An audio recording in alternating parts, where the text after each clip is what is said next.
So good morning, everybody. There are just 16 people connected, and I think we can start. Today, the topic is really interesting, so I will not steal you any more time because we're talking about complications and complication in coronary setting. Matteo Reccia, which is our operator for today, which works in Arezzo in Toscana, will talk to us about entrapment, crushing, and avulsion of a stent. And our expert would be Fabrizio Ugo, which every one of you know, of course, which is the director of Cath Lab in Sant'Andrea Hospital in Vercelli. And so, go on, Matteo, and as always, feel free to ask questions in chat box that then I will read at the end of the presentation. Go on, Matteo. Okay, good morning and welcome to everyone. Thank you, Federica, Fabrizio, for your support and participation. It's a pleasure for me to share with you this particular case that occurred about 1 year ago. We are talking about a 77-year-old male with no particular medical history and any home therapy. In the July 2023, he came to the emergency department of my hospital for the new onset of typical chest pain during ordinary effort. The clinical scenario was compatible with a typical acute coronary syndrome with no alteration on the EKG and the echo. So, in accordance to the guideline, coronary angiography was carried out on the patient within 24 hours of the new onset of the symptoms. In the left side, we can see a left dominance with normal common trunk, short, and normal circumflex artery. But the LAD had a diffuse disease involving the proximal and the distal part of the vessel. Another lesion was on the mid-tract of the diagonal vessel. So, planning the revascularization, I opted for a drug-eluting balloon on the diagonal vessel and a provisional technique bifurcation revascularization with the use of a long drug-eluting stent on the LAD. But although the coronary disease appeared to be easy to undergo revascularization, it hid some potential pitfalls, considering the length of the lesion, the involvement of a bifurcation or rather a trifurcation, the presence of a high caliper mismatch between the proximal and the distal part of the disease on the LAD, and analyzing the image, we can see an inaccurate position of the tip of the guide wire with the risk of a iatrogenic perforation. So, after repositioning the guide wire on the LAD, I performed a paclitaxel eluting balloon 2.25 millimeters for 15 millimeters with a good result. In a second step, after a good preparation of the lesion with the compliant and non-compliant balloon on the LAD, I put a Onyx Frontier 2.5 millimeters diameter in according to the distal part of the vessel with a length of 38 millimeters. In this moment, I had the first complication with an impossibility to retrieve the balloon by the stent. And with just a little pulling on the shaft of the balloon, I experienced another important complication, a crash of the proximal part of the stent by a deep intubation of the guide catheter. And in the tentative to retrieve, withdrawing the balloon, an avulsion of proximal part of the stent. So at this point, I had a balloon entrapment, a stent crushed in the proximal part, a partial avulsion of it, and a possible guide wire entrapment. Fabrizio, what do you think about this?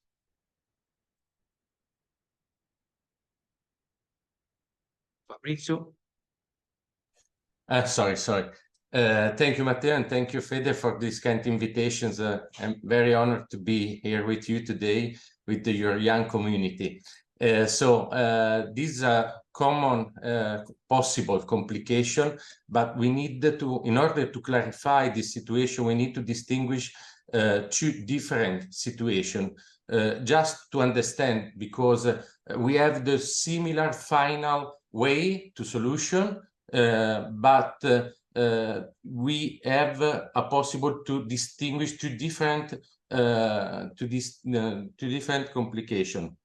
For example, in my mind, in this case, you can have an wrong refolding, a possible complication from refolding of the shaft, the balloon of the stent, and another possible complication is the balloon that don't deflate for rupture of the shaft. What do you have in this situation? In this situation, we had a wrong refolding of the balloon. And considering the main complications of this case, we can differentiate different conditions in which we had a complication about the stent balloon. And the first important complication is about balloon shaft fracture, and we have a possible solution to resolve it. But in our case, we had a wrong refolding of the balloon. And in this case, I had the possibility to flush the balloon to dilute the solution and ameliorate the refolding of the balloon. But have you experienced the inflate, deflate several times before to pull back or not? Yeah, but during the first time that I inflate and deflate, I experienced the intubation, deep intubation of the catheter. Yeah. So the other complication was about the longitudinal stent deformation that we know it is a complication with an incidence of about 1%. And this is associated to specific structure of the third generation of the drug-eluting stent that allow us to have more trackability, pushability, and deliverability, but with a loss of the longitudinal strength of the stent. And these complications, the main features of the LSD are lesion calcification, the tortuosity of the vessel, the lesion length more than 28 millimeters, the involvement of a bifurcation, and the ostial disease. Also, the use of guide liner or a post-dilatation balloon or a number of deployed stent expose us to this particular complication. At the end, I had a possible entrapment of the guide wire in the collapsed structure of the stent in the proximal part. And we know that we can use different approaches to resolve this problem. In this specific case, guide wire was intact, so the solution could be to advance a microcatheter over wire as far as possible and pull the system. This is a document in which the authors explain us very well how to use chronic total occlusion techniques to resolve the situation and complications of everyday percutaneous coronary intervention. A simple procedure, but not so simple. And in this document, the authors underline the importance of the imaging in the complications because it allows us to understand where is the guide wire, the features between side branch, septal branch, and so on. So it's important to understand to resolve the problem.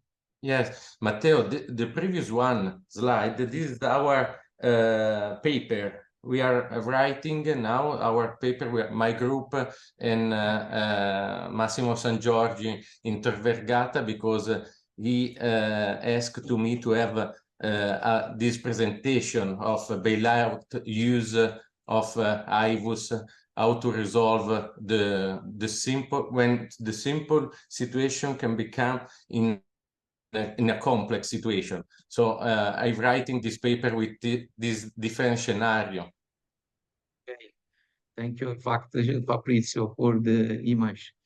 And this is the main scenarios in which the IVUS can help us to resolve these problems. So in our case, we have a particular exception to these scenarios in which we use efficiently the IVUS strategy.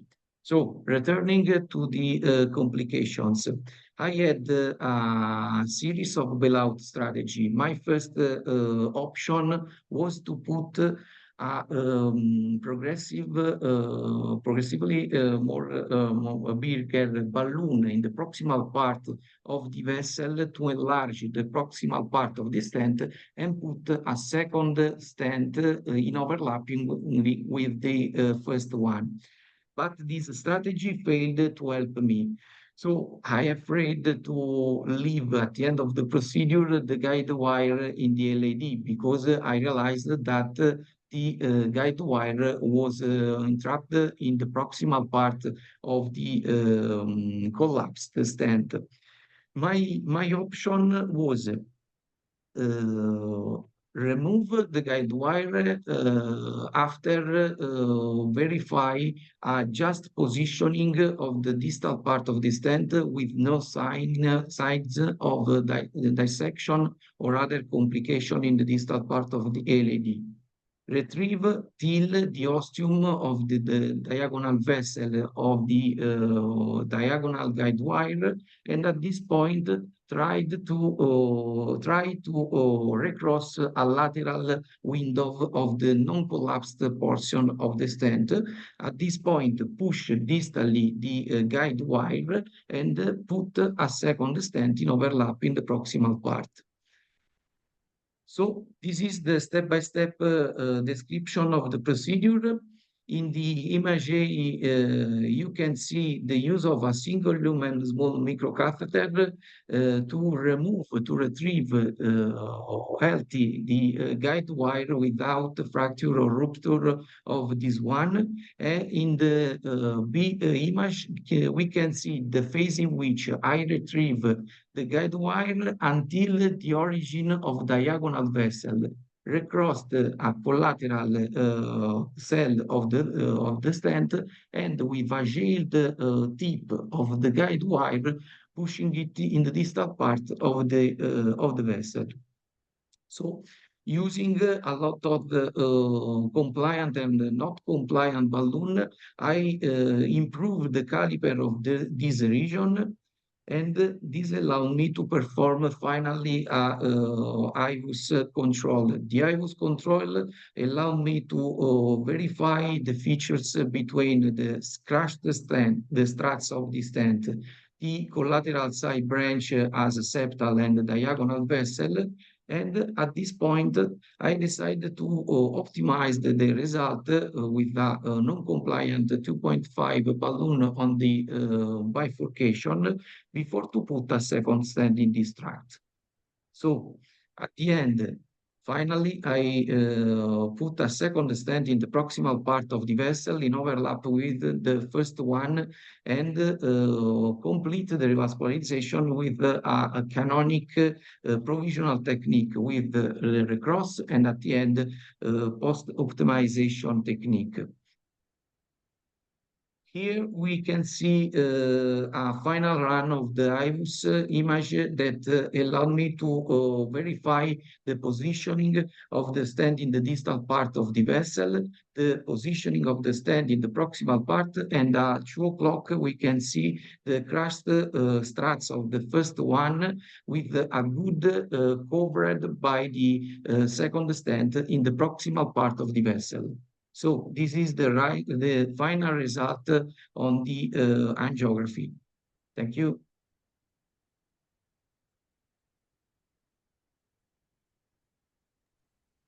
Okay, thank you. I think now it's time for Fabrizio to tell us something, and then feel free to ask questions that I will read later. But Fede is an interactive window today. Yes, of course. If you want to interact with us. Yes, I have a question for Fabrizio. Do you think that in order to avoid this kind of complication, first of all, many compliments, Matteo, and the case is very well. It's important. The result is not. Yes, the result is perfect, and this is the most important thing, because an avulsion of a stent in proximal LAD left main is something which is very thrilling. But in order to avoid this kind of complication, Fabrizio, do you think that a better lesion preparation would have helped us? Or in this case, it's just the structure of the stent, the length, the dimension that can lead to this kind of complication? Well, we have two different situations. In this particular case of Matteo, he experienced wrong refolding.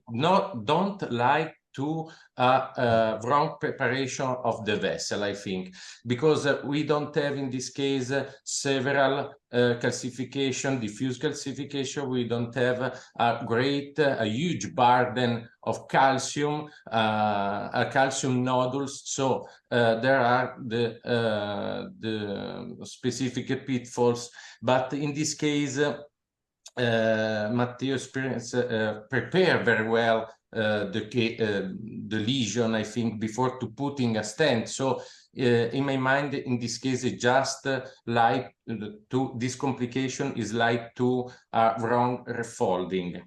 Because the last solution when we have a wrong refolding or the balloon not deflated is the final part of the balloon, and then use the guide liner, the guide extension, because the guide liner have inside the engineerization inside of the guide liner have the particular force in the distal part that are able to cut the deflate the balloon. Mm-hmm. So these tips and tricks when you use the guide extension, in particular the guide liner.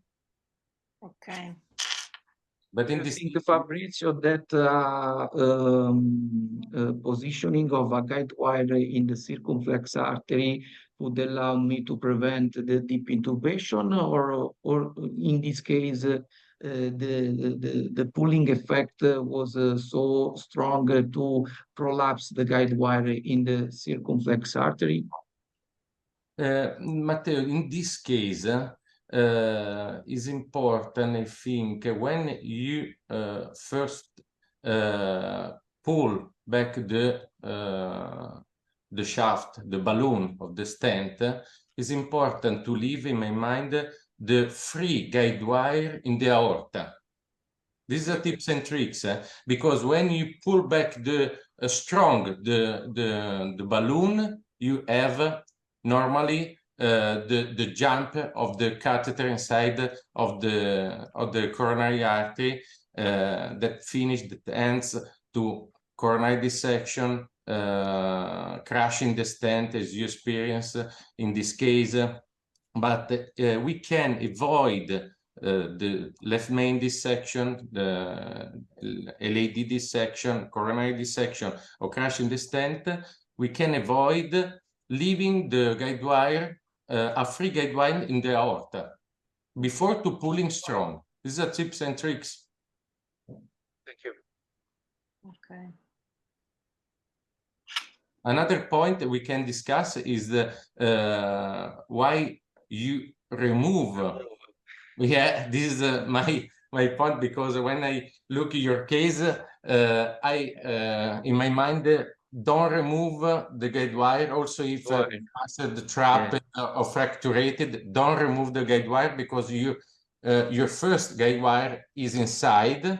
Okay, is crushed, is fractured, I don't know, but is inside of the main vessel without any dissection. Okay, is your sure guide wire. Okay, so the guide wire stay leave the guide wire and remove this guide wire just at the end when you have the solution of this case, or in general the case of complication. So why do you remove this guide wire? Confess that this is the first opposition that moved to me, my chief, the next day when we analyzed the case. But in that moment, I am afraid to leave the entrapped guide wire in the LAD. And in my opinion, entrapping guide wire have no useful to live in the vessel. But in this particular case, the solution was about the metallic hydrophilic coated balloon in the LAD, because when I retrieved it, the tip of the second guide wire was already after the problems. So maybe to improve the safety of the procedure, I could use a microcatheter on this second guide wire to prevent an inappropriate retrieve of the second guide wire. This is, in my opinion, maybe the first solution in this case to prevent an entrapment of the guide wire first one, and to prevent possible complication associated with the recross in the distal part of the non-collapsed stent. So Fabrizio, your advice in this case is do not remove the guide wire which is inside, even if it's entrapped and something, but to put a third guide wire. Yes, for example, in this case, you have a normal and free guide wire inside branch, right, in your diagonal. So we can use the CTO technique in non-CTO situation, as Azzalini write in the previous paper that you said. So, for example, in this case, we can put a dual lumen microcatheter in the side branch, in the diagonal, with a new guide wire. You go inside the LAD, in the middle part of LAD, and then with the previous guide wire trapped, I don't know, but inside the LAD, you have also a marker wire of your vessel. You are not blind. Yes.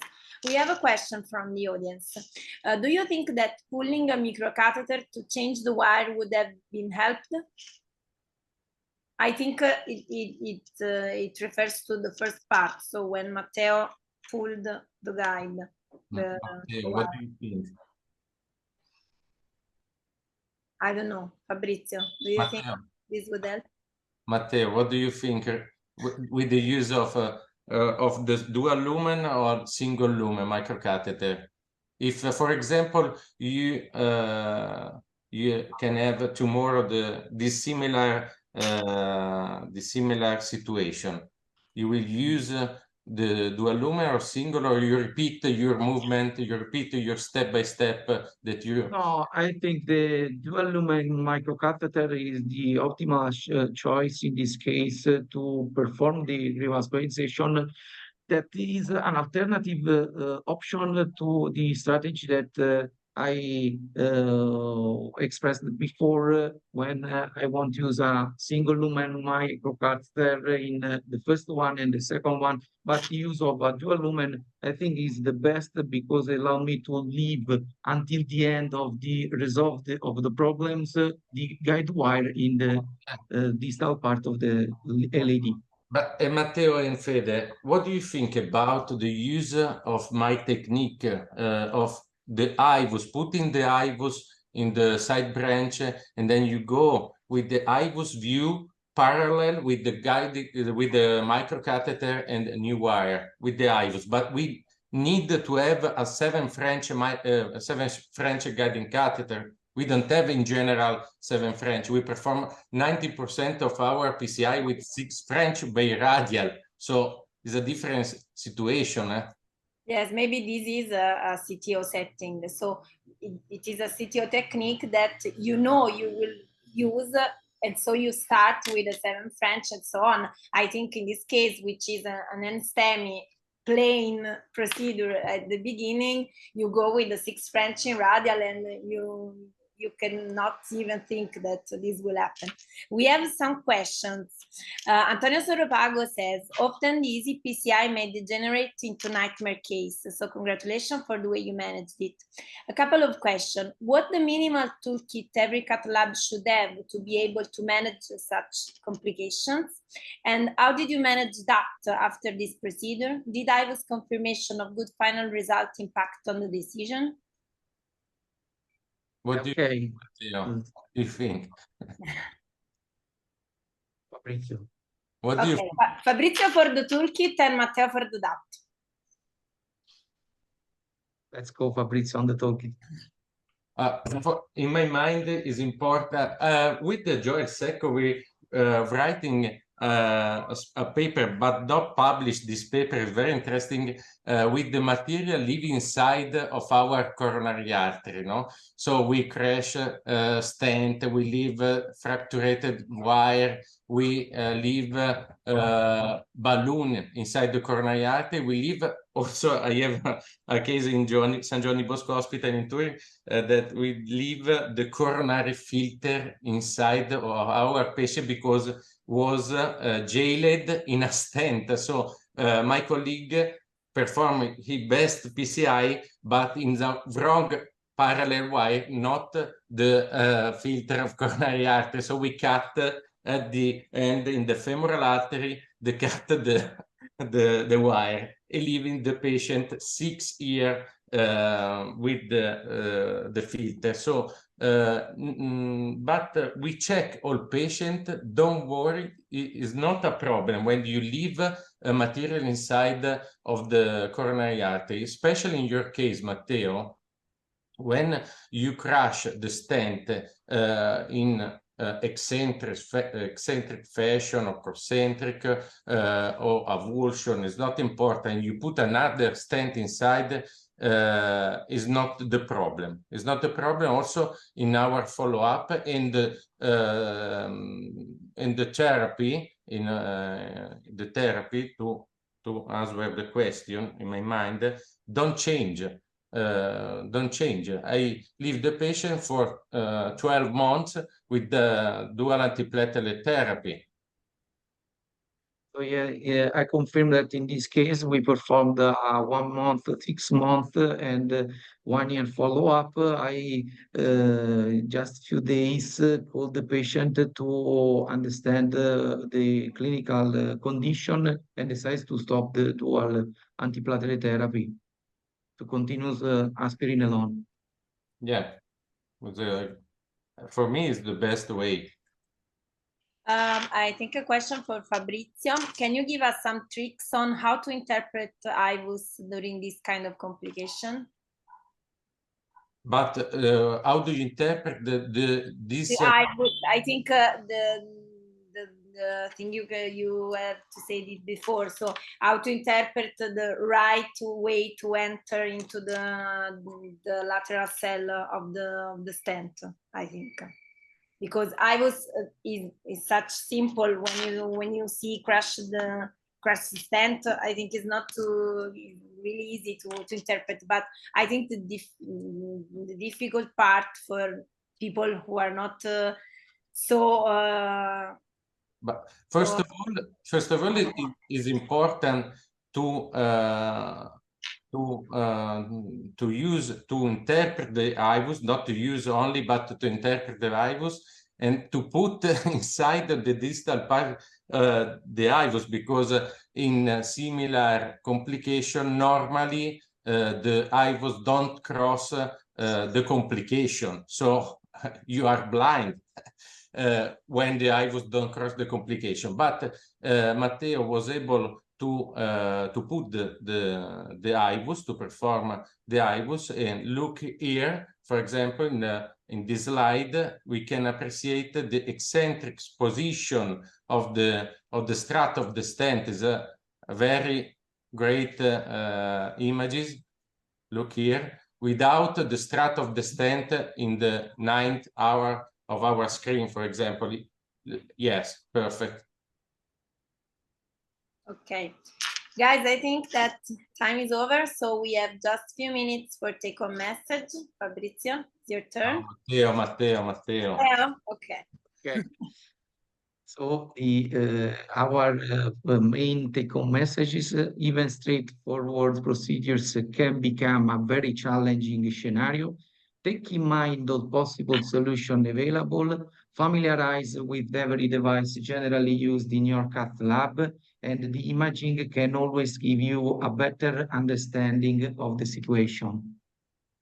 Great. You, Matteo. Fabrizio, do you want to add something?